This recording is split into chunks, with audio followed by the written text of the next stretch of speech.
Welcome, friend. Let's be real. For a second, life can feel difficult. Life can feel hard, right? You can relate to that, especially when you've done everything like most people try to do in their lives. You serve faithfully, you tithe for those Christians, you pray constantly, and you believe that which you have prayed shall come to manifest. That's the whole point. You're doing the prayer, is in hope and believing that something tangible of that value will come to fruition. Yet, despite doing all of this, you are still stuck. And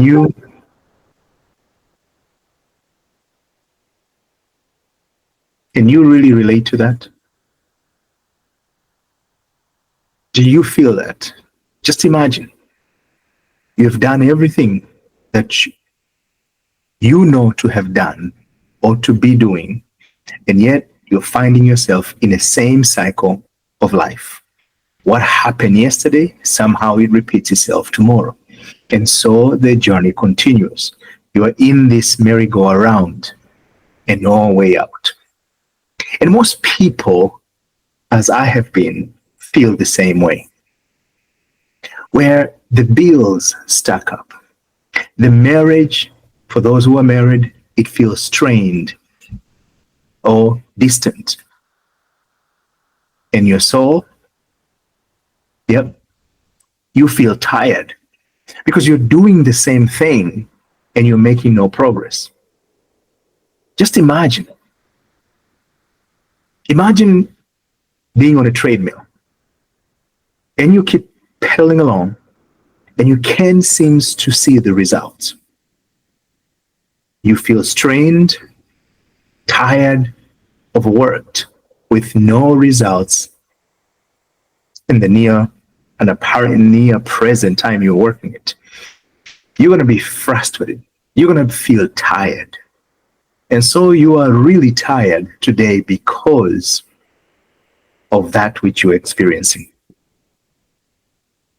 My name is Alpha Mshihiri, and I am a host of The Alpha Truth, where we talk about the truth that sets you free. As the scriptures informs us, you shall know the truth, and the truth shall set you free. And today I am discussing about a book called The Exodus: Freedom from Mental Bondage from Inside Out. I am the author of the book, but I want to introduce that concept as part of this podcast as we embark in this journey of uncovering the truth that indeed shall set you free. And the theme today, for those who are watching probably on YouTube, if you are listening as a podcast in any platform, you might not benefit from the video aspect of it. I'm using kind of an alien ship theme, because this conversation, sometimes it feels like that. It's kind of an alien conversation. It's not a conversation you hear in the mainstream. And that's why you are still stuck, despite of doing all these things, because life seems harder. It feels difficult. But only if you do not know the truth. As the scriptures inform us, the truth shall set you free. So, as we go about this, I want to ask you a question. Despite with all that I've pointed out early on, can you feel that tiredness in your mind, tiredness in your body? Do you feel it? I just want to assure you that you are not alone if you're finding yourself in that place. You are not alone. I personally have been there.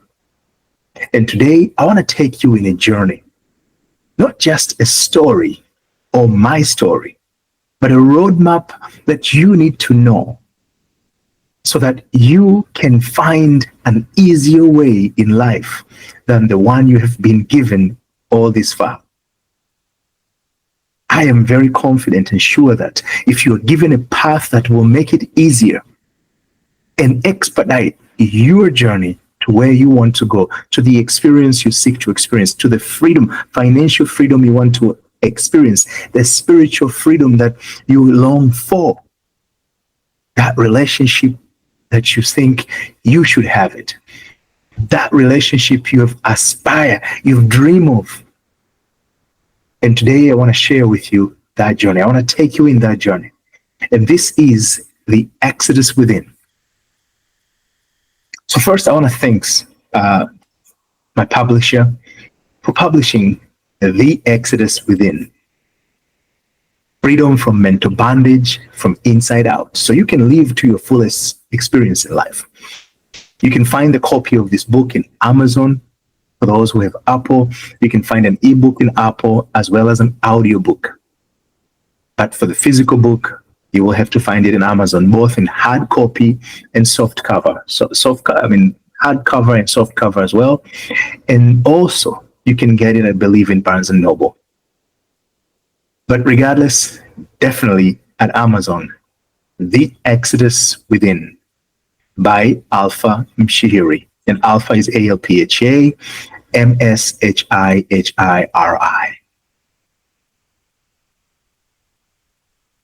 So many will agree with you that life is hard. And yeah, without the right framework, it is hard in the absence of that. So they're absolutely right when they make that claim, when they speak of how hard life is. But what if it didn't have to be that way? See, religion without revelation can be exhausting. Scriptures without understanding, it can feel heavy. And hope without clarity can be dangerous. But what if the very frustration you're feeling today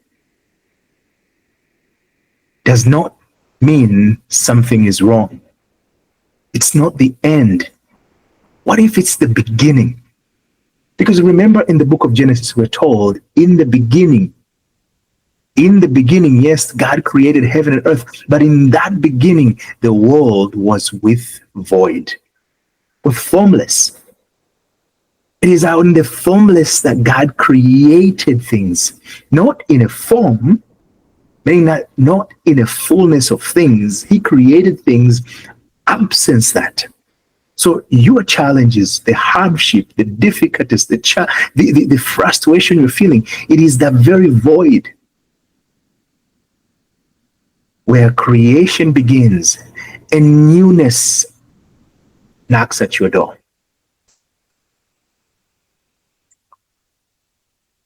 For me, I remember it very vividly. It was a time when I just graduated from college, and I had this job that I thought, oh my God, what a beautiful experience to be able to work for Wells Fargo Home Mortgage, in fact. And it was brought in to work on a very specific product that was just in development. It's called 3-step refinancing system. And that product, I worked harder. I came in, there was a fire every single day, and I break my back in making sure that I'm going to deliver that which I was brought into. And I was feeling amazing. Within a short few months, we took that chaotic program and made it the top in the history of Wells Fargo at that time. That product became the most producing product than any product in the history at the time in early 2000. It brought in about $1 billion in revenue in a single month. And that was the first product to do so. Today, maybe many have done so, and the value of money have changed. But then that was it. And imagine the joy if you were in that team. It doesn't matter how much you're getting paid, but the joy of being able to produce such a value for a company, I felt amazing. And guess what I got? I remember it was on Friday.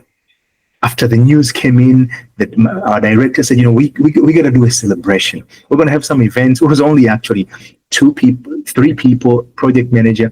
We had other departments were supporting us in different level. But the core team in that, it was only 5, less than, I think we were 5 of us, including the director and the vice president. So it was a very small team, but we were able to pull something significant, bigger than any time in the history of Wells Fargo Home Mortgage. Day the story might be changed, as I mentioned. So I was feeling amazing. And I remember when the director actually emailed me up and said, Alpha, I want you to do a presentation because you've done an amazing job so far. We couldn't have achieved this without your serious and commitment in making sure that this thing worked. And I'm feeling like, oh my God. The director called me, and this director report directly to the VP, and the VP report directly to the president of Wells Fargo Home Mortgage. So you can see that it was feeling like I'm dealing with the right team here, and I was so excited. And in fact, at that time, the director was actually pushing me so that he can become a VP. The VP was kind of reshuffled to something else, and so my director was feeling like he's going to be the VP himself for emerging product. I don't know what happened there, but so you can see that if this guy emails me and recognizes me and he becomes the VP, I'm going to be really known to a very close place. Most of us, if you're in that professional, you feel like, and for me, just coming out of college, that was amazing. You feeling like, man, I am arriving at this early stage of my career. And I remember that Friday, actually it was like Wednesday, we got the news. We're going to have that meeting, and the VP called me up and said, send me an email and say, I want you to do a presentation, and I want you to focus on a particular area. That I want you to showcase where we have come, and I want you to outline where areas we can improve going forward. So I did an outline quickly and I sent it to my project manager. I was a system analyst at the time. Today they call them business analyst and business system analyst, business process analyst. But I was system analyst. That's the title that they gave it to us at those days. So I kind of did an outline of what my presentation is going to be about, and I sent it to my project manager. I said, this is what it's going to be like, but let me work on it. On Friday morning, we were like at 10, I think about 8, 9 or so, I was done with the presentation. I felt like it was good. So I sent a copy to my director, as well as to the project manager and the entire team, which was only 3 people at the time. The remaining other people, 2 people.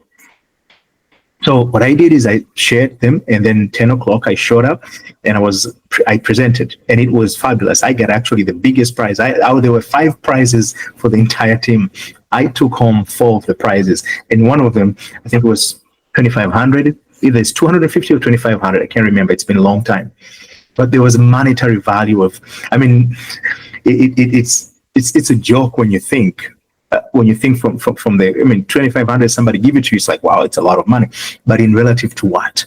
We were able to pull together and create a product that generated over $1 billion in revenue, and you're given 2,500. That's a very negligible amount of money when you think of it.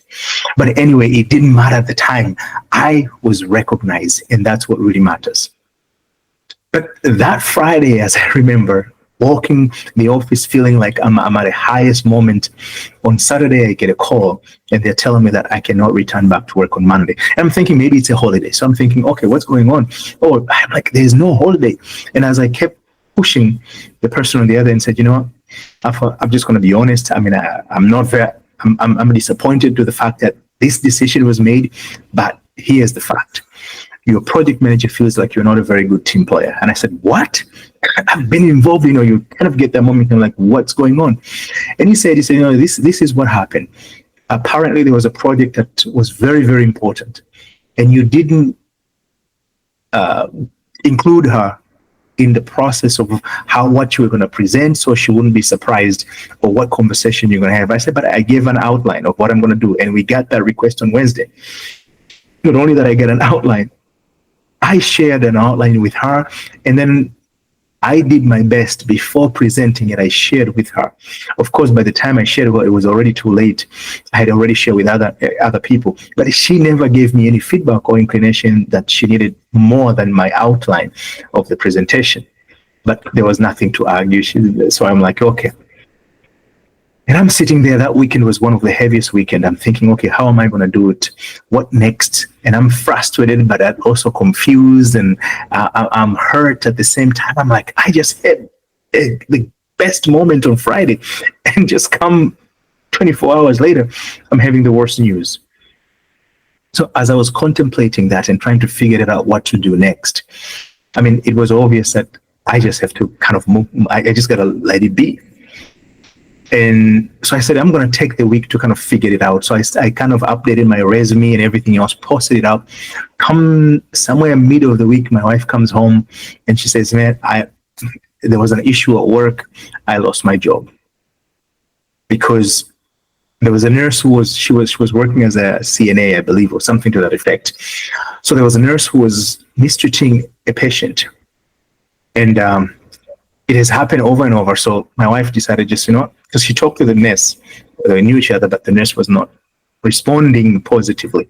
Then she decided to report it, because if she doesn't report and something goes wrong, she's liable as well. But not knowing, the HR and the nurse were together.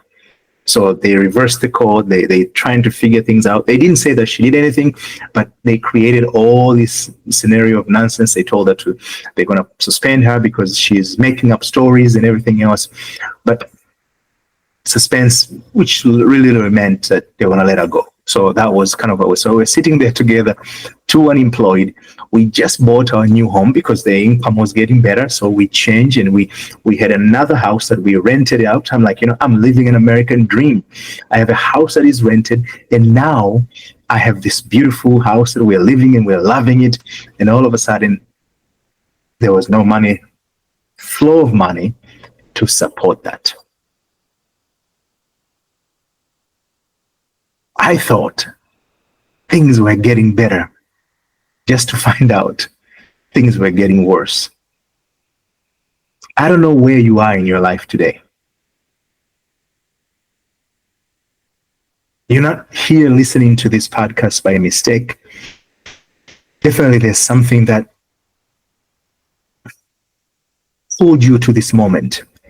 And this, whatever that might be, it has an intent of opening a door for you, allowing you to experience life beyond, so that what I'm going to share with you will inspire you, will encourage you, will motivate you to press forward, because your results, your breakthrough is just on the other side.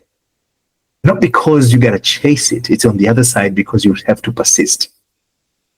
So losing a job doesn't mean you get a break in life. Our responsibility didn't stop, but our income stopped. But our responsibility was still there. We still had to pay the bills. We still had to do that which was required of us to do. In my book, The Exodus Within, that situation is what I call Egypt.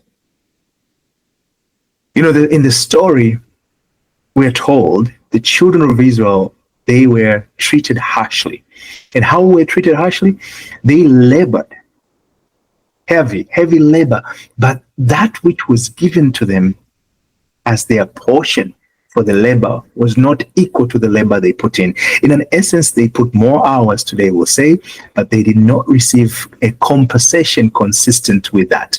And therefore, that which could have been a value life that they could live were living no more. Their portion was reduced. And Egypt is this place where you are constantly not living life to the fullest. You are working more, but yet life demands more than the earning you have, than the experience you would have loved to have. So you are shortchanged. And that's why I was Egypt. Our portion was reduced. Our income was cut for. But we were forced to still continue to live life consistent despite the fact. And today you might be sitting in that Egypt. You might be in that Egypt today. where your portion has been reduced, where you're forced to live inconsistent with that expectation, that you have a goal in your marriage, you have a goal in how to live life consistent, you would have this income, then you would have lived, maybe meet your bills and enjoy life in that certain way. You are not benefiting from those. And maybe you have the income and everything else seems to right, but you are stressed because of the demand your responsibility has in your life. And that demand as a professional, demand of whatever that might be, is overwhelming, is draining your life. So you're in Egypt. You are not living life to your fullest potential. Can you feel that? Where life keeps demanding more than you have to give. That's when I heard, for me, I heard that whisper. That week, when I sat home, I heard that whisper, a silent, sacred voice saying to an effect, what if you could build something of your own? Can I build something of my own? That was the thing that came to mind. What if you could build something of your own? And how amazing is that? That I can build something of my own. And so I shared that inspiration with my wife. And today there's a voice in you. There's a voice that say, what if you do this? What if you do that? That voice, that you hear it, no matter how you silence it, but it's there. For me, I saw myself. I did not only just say, what if? Then I took it further and said, I am going to be a mortgage broker, because I learned how to create mortgage product. So I learned a lot about mortgage through that experience. I said, I'm going to be a mortgage broker. And I looked at it and I started just playing in my mind what it feels to be, meaning that I lived in the now. It wasn't something I would be. It felt as if I am. I walk around my house like I was in an office. I dressed every morning early by 7 a.m. I was in my home office in the basement. I spoke like the business already existed. That's called focus. So I say, this is what I want. This is what I feel like I should have. And I played it around. I made it my own. I became obsessed by the idea. In life, you have to be obsessed with the thing you want. I was obsessed. Because it is said, as a man thinketh, so is he. To think it in your heart is to feel it. So as you feel, so you are. And the feeling becomes what I call in my 3I framework, hearing the voice, recognizing that voice, that desire was the Moses. But that desire became something that I had to introduce. I'm like, okay, it is very good. If you say, I cannot do this, it is impossible. You are remaining in the house of Pharaoh as a servant, even though you are in the house of Pharaoh. You're taking that idea and keep it under the rulership of Pharaoh.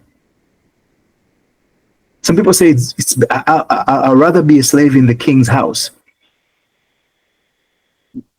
That's perception. So that's what you're saying. You're being a slave in the king's house. But for me, I said, I am this person I want to be. And I embodied in my mind. I thought about it. I felt it and walk as if I am that person. But I did not stop there. I felt it. That's introduced. I introduced it. I made it my own. I own that state. And then I took that. Not only just I did it for a moment, I repeated it. And things were not easy. Just because I was doing that, it doesn't mean things change overnight. There was a time we couldn't even have enough money. We didn't have the money to buy food. So I participated in what we call a secret shop at the time. And I was, I think, doing a secret shopping for Pizza Hut. I was getting pizza and I go and buy pizza. They asked me to take a picture of these particular pictures. I take the pictures, I upload them. They reimburse me the money plus $2. So it wasn't the $2 I went for. It's a free pizza. So night after night, me and my wife and our son, our first son at the time, we were eating pizza. My son was enjoying it. He thought he's in a pizza land. He didn't know that we were budgeting. But despite those inconsistencies that were telling me I am not the person I think or feel to be, I stay focused. In the Bible, we're told you must fear the Lord your God, serve him only, and take your oath in his name. And his name is I am. So Deuteronomy 6:1 and then Exodus 3:15. So how do you do that? The word there, actually, the writer says fear. I think, I'm not linguistic, but I think the right word there is to be in awe. Because the root word for Hebrew fear, it means to be in awe. If you use the word fear, it contradicts with other scriptures, because other scripture says do not fear the Lord or something to that effect. So it will create this contrary. So here, the word to be in awe is actually the relevant word. To be in awe is just to be obsessed. Obsessed with what? I am. I am what? The thing you want to be. You've got to be obsessed, and that's what I did. I revered it, the vision. I honored it. I was in awe of what I saw in my mind to be a successful mortgage broker. I remember one day when I was drained because for 6 months, nothing dry. And in fact, I had a client, I was cultivating that client to be able to buy a house before, a week or two before we were about to, help that person to get a loan. The person calls me up and say, they just bought a house. One broker, the person said they went to this house. So I was waiting for the contract.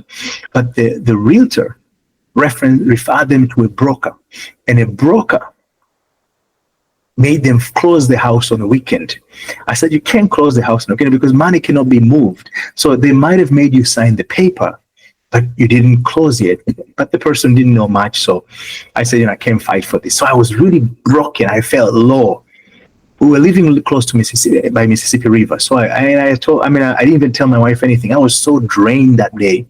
That morning, I remember I just left the house, there's a trail that kind of walks me all the way there's a park close to Mississippi River. So I walked by the park and I looked for a private place. And I just pulled at the private corner. I kind of dropped down by the river and I sat there and I was wondering, just trying to kind of unwind. There was so much, my mind was running so fast. And I started taking these pebbles and I kept throwing. And the pebbles will hit the water and it will create this ripple effect, and that kind of hypnotized me. I was sitting there just kind of staring, I have no clue what I was thinking. And my phone rang. I looked it up. It was one of my friend. The wife called me. The wife normally never called me, so my heart kind of jumped. I'm thinking something is wrong. So I looked and I picked it up and I'm like, how are you doing? She said, I'm doing pretty good. How are you? But I said, I have a few minutes, but I just want to say, you know what? And she went about this encouragement. She said, I'm so proud of you, Alpha. You're doing amazing. Keep doing what you're doing. This is just an amazing. You've taken this career and things are working for you. I'm like, where is this girl talking about? Does she know she's talking to me? Because I'm like, she's not talking to me. She's saying these things and I'm like, I don't know how she's saying I'm doing wonderful. I don't even have money to buy food. And she says, I'm doing wonderful. So I was confused a little bit to that conversation. But she kept going on and on and on. And she's like, I got to go back to work. I just want to call you for that. And she hung up. And I sat there and I'm like, what just happened? Because she never called me. She's kind of that person of those, there are some women that they will rarely make that call because of the way they feel, unless the husband is there with her, which I respected of her for a lot. So I'm thinking, I'm like, what went wrong? So I called my friend. I'm like, your wife just called me, but she told me some stuff I have no clue. And he's like, what's happening? So I was explaining to him. He said, yeah, that must be her. He doesn't know that based on the word, she's like, oh, that must be her. But a few days later, I called again and I was talking to both of them and she doesn't remember making that call. Very interesting, but that's a different story. But that conversation became the fire, reignited, rekindled that which I was feeling empty. I went back to the office, sat in my house, and I sat and I kept my routine. And I remember it was Wednesday. Um, that Wednesday, weekend came and went by. In Sunday, I was in Costco. Coming from church, we had a routine that we stop at Costco. Yeah, we are maxing up credit cards. I mean, we had a credit card, had a little bit of room, so we went and bought some of the other things that we can supplement with pizza, like the chicken wings. So we went, as we were pulling at Costco, there was a driver who seems to be crazy. In a parking lot, maybe he was driving 25 miles an hour or 30, I don't know. But it seems like very fast compared to when you think of a parking lot. I'm like, that guy must be crazy. I saw him. But I'm like, you know what? Alpha, you're coming from church. Hallelujah. So anyway, I went back. We went inside the Costco, and as we were moving around and doing everything else, my wife hears somebody speaking. My wife, she's from Haiti. So she hears somebody speaking in Creole. And she's like, who is that? But she's looking at the person. The person looks Caucasian, completely Caucasian. So she's like, is that the person who's speaking Creole? Because I mean, she's never met a Caucasian person speaking in Creole, which makes sense. And as the person was moving in the other aisle, she's like, let me check, honey. She said, well, let me check and see, because this is strange. I've never heard of. And as she was coming close, she could hear the person saying, you know, I just moved to Minnesota, and I don't know if they even Haitians here, because this place is just nothing compared to Miami. Also, my wife was like, oh yeah, that's the guy. And as he was coming, my wife was facing him. She said something in Creole. Oh my God, the guy just went, oh my God. She's telling the other person, I found somebody here. I'll call you right back. And they started talking Creole, and it was a good conversation. Then she introduced him to me, and guess what? This is the guy. Outside, I thought he was crazy because he was driving too fast.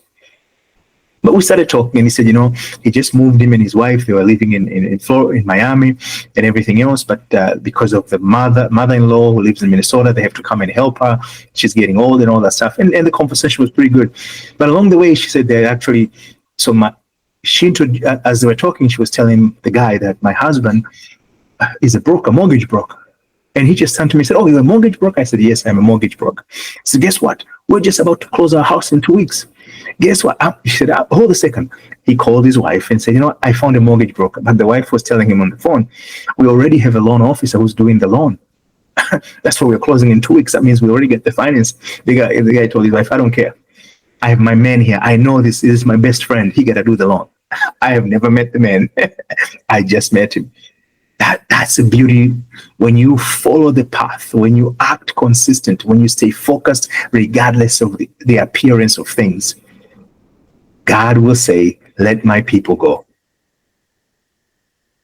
So that bondage, the emptiness suddenly ended that weekend. I got all the documents I need. A week later, we got an approval. 2 weeks, we closed the loan. I made my money. Philippians 2:2 says, be of one mind. Meaning stay focused. Don't let your mind be divided between what you want and that which you're experiencing. You have to keep focused. That's an important piece. And for me, I stayed focused. I kept focusing. And I'm like, I'm going to keep it in this way. So let me ask you, today where you're sitting in your life, as things appear to be inconsistent with your expectation, can you identify your Egypt? Can you name it? Egypt is a blank name of hardship, a place where life is not consistent with our expectation. But can you give it a name? For me, financial inadequacy, not having enough money at the time to meet my obligations. And enough money, I said I didn't have money because I lost my job. So the loss of the job or employment became my Pharaoh. As long as that job was lost and I did not replace the income, I was going to continue to suffer the responsibility of the demand that was pressed upon me, while I did not have the means to meet those demands. Was going to constantly be on my shoulder. And today, I want you to be able to name who is your Pharaoh based on that conversation, because we have to get to a point where we are recognizing the things that we don't want. When you name your Pharaoh, you name your Egypt. That is important because my 3I framework requires you to idealize that which is painful to you. If you cannot name what is painful, you cannot idealize that which you want to experience. So that's why it's important. Name your Egypt, which is the feeling that you're experiencing that is inconsistent with your intent or desire in life. That becomes your Egypt. That which you say is the cause of that hardship becomes your Pharaoh. And you can see, as long as that cause exists, when you say the economy is the problem, the president is the problem, the Congress is the problem, AI is the problem. As long as there's AI, as long as the Congress exists, as long as the president exists, as long as the economy is, you will be ruled by Pharaoh. Meaning that you will continue to suffer the experience. You might feel a little bit better or here and there, but you will continue to suffer that pain. So that's why you have to identify your Egypt. Pharaoh, not necessarily, because Egypt is ruled by Pharaoh. So we know that. So when you know what is the feeling that you're not happy with, now we have to idealize that, which means is to think of the opposite. Once you idealize, when you think that of the opposite, now you know what you want. I'm not asking whether you have the money for it, you qualify for it. I'm just saying name it. That's the simplicity of the 3I framework. And then he says introduce, meaning that personalize that which you've idealized. Make it yours. Identify itself as being you. I am healthy. I am successful. I am happy. I am wealthy. Money loves me and I love money.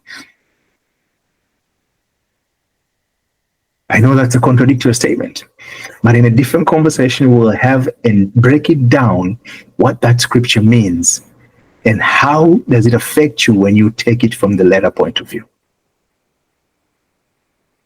So once you introduce, you have to iterate, meaning that you have to live consistent with that idea. We're told, if you persist through the end, you will be delivered. You'll be saved from the pain you're having. But you have to persist. It's not something you do once and break it. You have to persist it. And in my book, The Exodus Within, I'm breaking it down each and every step. I'm talking about who Moses is and what it means for Moses to go to the house of Pharaoh, what it means for Moses to run to the wilderness, what it means for Moses to encounter God in the burning bush, what it means for Moses to come back. And Moses said, I cannot do it by myself. I'm not very good in speaking. And God says, take Aaron with you. And that's you're going to learn from that book. You got to have Aaron and Moses together. Most people, they do what this concept of Moses, they take Moses' concept alone in their lives. They meditate, they pray, they praise, they sing, they speak in tongue, they fast. They do all these things, but they're only taking Moses to Pharaoh. You're told you have to have Moses and Aaron. In my book, I'm explaining it to you what Aaron means and how you take Moses and Aaron to a place of freedom where you are demanding to be set free from that pain, from that struggle, from that limitation you're experiencing today. So, for me, that phone call I received from my friend's wife was my burning bush, because it invigorated something I needed. In my book again, I'm breaking down all the plagues, each and every one of them. What do they mean today to you psychologically? What do they mean? And how do you go through them until you can declare that the Egyptians you see them today, you will see them no more. Meaning that the challenges, the pain, the experience you've been seeing, you will see them no more. And by doing that which I did, taking that phone call as my burning bush, and I returned to Pharaoh and I said, let me go. Guess what? I came to a point at that time in my life, I was able to declare that the Egyptians, that hardship, that brokenness, I was not going to see no more. And it took a few days, like I said. It was Wednesday, Sunday. Sunday, I had that breakthrough. And 2 weeks later, I closed. And after that closing, I ran to somebody who said, I want to buy, I'm buying a house. I've been taken to all these loan officers. I think you're the right guy to help. I didn't even know this guy was buying a house. He just called me out of nowhere. And we met and I took his application and he said, let me introduce you to my realtor. He introduced me to his realtor, and the way I was helping the guy, the realtor was very impressed. He said, can we meet? He actually said, can I come to your office? I want to see your office. Of course, my office was at home. So I said, yeah, you can come over. And he came at my house and we met. And my wife she's an amazing chef. So she cooked a decent meal for us. And we sat in the office and the guy was eating, we were talking, and he said, Alpha, let me go in the car. He went in the car and he came up with like 10 files. He said, I have these 10 clients. I want you to handle all their loans. That realtor became my very good marketing person. I made millions of dollars out of his clients because he kept bringing clients over and over. He will come. He shows up only once a week in my office, but he used to come. He'll come with probably 10, 15, 20 files. He said, here's the files, because I had a list of things that he always had to bring me. So bring and say, here you can start with, I'm looking for their homes. I want to make sure that by the time I find a house, you are ready to close. I said, no problem. I got you. So he became he played a significant role, but I couldn't have met him if I gave up. Imagine if I would have gave up just because the deal I wanted didn't go through. If I gave up at that moment, I wouldn't have experienced the fullness of life that opportunity could have given me. That business made millions of dollars for me. Every year, eventually, I started making more than $1 million in revenue. In fact, about 8 years later, I had closed over $1 billion of loans from that business without advertising. Persistence, focus. So today, wherever you're sitting, where challenges seems to be overwhelming you, you are swimming in a sea of problem and difficult. As long as you're focusing on those challenges, you're focusing on those problems, you will continue to have them. You have to shift your focus, because if you keep focusing on Pharaoh's hardship that is giving to you, you're going to continue to exemplify that which you're focusing on. As a person thinketh in his heart, so is he. As you think in your heart, meaning that as you feel it, because when you focus on something, you start feeling it. And that feeling will produce exactly that which you're looking for. So you continue to be in pain. Instead, it's time to change your focus. Apply my 3I framework. But most important, go to Amazon, get my book, The Exodus Within. Once you get that, read it, apply, don't only just get the book, take the workbook as well, so that you can start practicing and find yourself out of Egypt. And if you need more than just a book, there is a link below for the course itself, where you're going to get a little bit more information step by step to guide you how to walk out of Egypt. There's 2 courses. One is for relationship, where you're going to learn how to empower, to improve, to exit out of a broken relationship, not to walk away, but to build a better one within the one who was broken. Because we're told in the scriptures that Egyptians favored Israelis. They were favored in the end. So the circumstances, the condition that has become bitterness could become the most beautiful fountain you've ever drank from. As long as you know the role, you apply the principle. And in my book, I provide all of that. In my courses, I do all of that. So I want to thank you again for joining me. Next week, I'm going to even take this subject even further, drop it more diamonds, more gold, for you to continue to enrich your life and living life free. Because we're saying, if the truth shall set you free. To me, my truth was my fulfilled desire. It set me free from poverty, from hardship, from brokenness. You have to know what is your truth. And I know that truth have set you free. Persistent is the key. You have to persist, consistent with your intent. And if you're ready to walk it, I'll be there with you to walk with you. Because no, you're not alone. Not now, not ever. We are a community because we can support one another. And I'm very happy to be able to hold your hand through the causes, through my books, so that you can have a guiding tour as you cross this bridge to your promised land. Until then, I look forward to have more conversation with you. Thank you.